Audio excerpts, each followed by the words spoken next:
Hello my future doctors, this side bio वाली ma'am. और बच्चों, आज मैं आपके लिए लेकर आई हूँ बहुत इंपॉर्टेंट अनाउंसमेंट, बहुत important update regarding your NEET UG registration. तो बच्चों, आपने जब फॉर्म फिल किया था तो काफ़ी बच्चों के साथ क्या हुआ था, कुछ मिस्टेक्स हो गई थी जिनको वो रेक्टिफाई करना चाहते थे।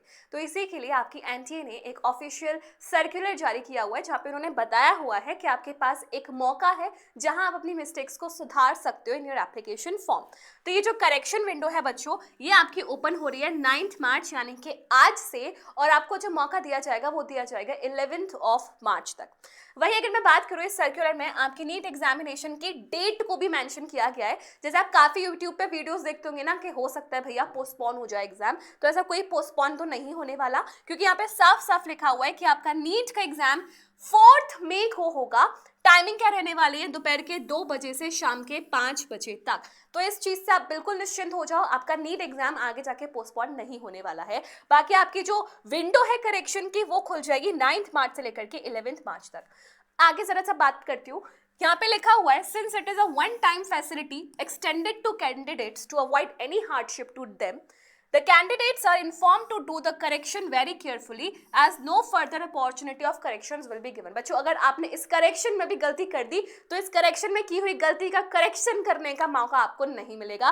तो एकदम आंख नाक कान मुंह खोल के सब कुछ ध्यान से फोकस करके अपने करेक्शंस को करना, ठीक है। उसके बाद और से एक और चीज लिखी हुई है, that the final correction will be applicable only after payment of additional fees if required. कुछ करेक्शंस को ठीक करने के लिए आपको एडिशनल फीस का पेमेंट भी करना पड़ सकता है। तो आपका जो फाइनल करेक्शन माना जाएगा वो तभी माना जाएगा जब आपकी कोई अगर एडिशनल फीस पे करनी हो वो कंप्लीटली पेड हो जाएगी। अगर आपने एडिशनल फी पे नहीं करी है तो आपका जो करेक्शन है वो अपडेटेड नहीं होगा।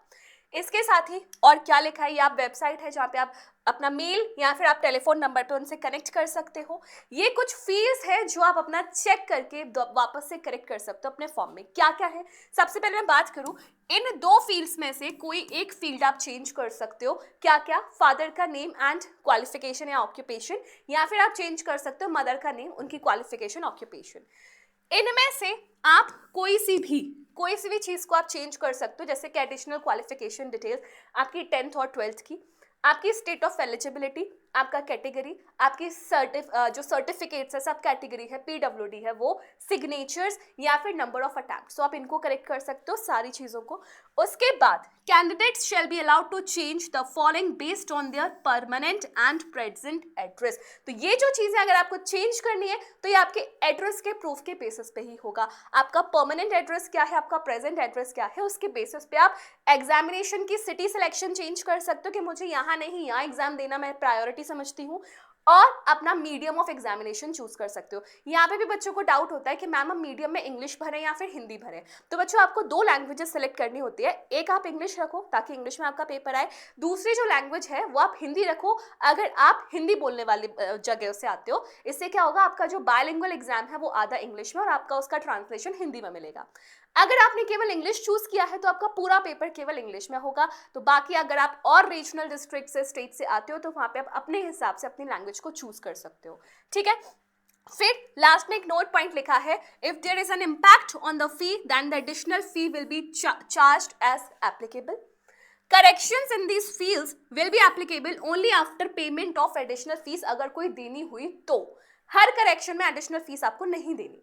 The only one-time correction will be allowed to the candidates. That is, once corrections are done and submitted, the form shall be frozen। आपने करेक्शन किया, आपने सबमिट कर दिया और आपने भेज दिया, मतलब सबमिट हो गया तो भेज ही दिया, एकदम से याद आता है ओ शिट वो गलत हो गया, तो आपको मौका नहीं दिया जाएगा। एक बार आपने जो कर दिया वो कर दिया, अब आप जानो ऊपर वाला जाने। तो बच्चों, मैं आपसे बोल रही हूँ कि आपने अगर कोई गलती करी है तो उसका करेक्शन आप अच्छे से कर लेना, एकदम फोकस होके करना, अलग लोगों से दूर, अलग बैठ के शांति वाले इलाके में अपना पेपर को पूरा फॉर्म भरना, ताकि आपको दोबारा से कोई गलती ना हो।